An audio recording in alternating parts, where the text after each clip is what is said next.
Guys, my name is Alwa, isa akong business owner at ngayon itatopic ko pa rin ang pag-uumpisa ng negosyo. Ano nga ba talaga mag-umpisa ng negosyo? Maraming nagtatanong na gusto na nila mag-isip ng business pero ang karaniwang binibusiness ay magtinda ng siomai, magsari-sari store. Usually magsari-sari store, wala namang masama dun guys. But ang dami ng sari-sari store today, ang dami nang nauna sa inyo, ang dami nang gumagawa nun. So, bakit hindi ka gumawa ng sarili mong business? And here I am, I will guide you kung paano mo malalaman yung business na para sa'yo. First, kailangan alamin mo muna yung 4 na category ng isang negosyo. Ano yung 4 na category ng mga negosyo? First, manufacturing. Yes, guys. Manufacturing ang unang-una. Bakit? Kasi sila yung gumagawa ng produkto, sila yung mga lumilikha ng produkto, sila yung as in lahat na gumagawa. So first, kung ikaw ay isang malikhain na tao at kaya mong mag-manufacture kahit isang item lang, andun ang pera.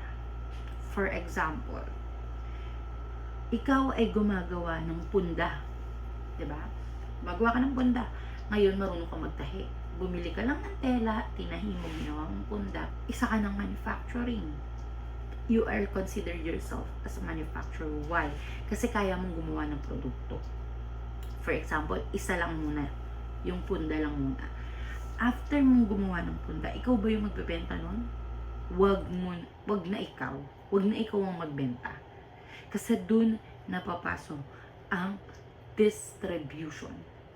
Distribution. Ano ba yung mga distribution? Yun yung mga tao na magaling magbenta, magaling mag-distribute ng produkto. Sila yung hahanapin mo. Yung mga distributor. Oh, for example, nakagawa na tayo ng punda. Sino ang magbebenta ng punda? Yung distributor. Paano mo makikita yung distributor? Hanapin mo lahat ng nagbibenta ng punda sa Divisoria.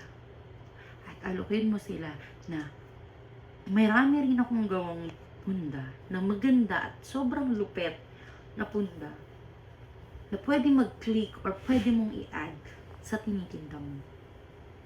Then that's the time na meron ka ng distributor.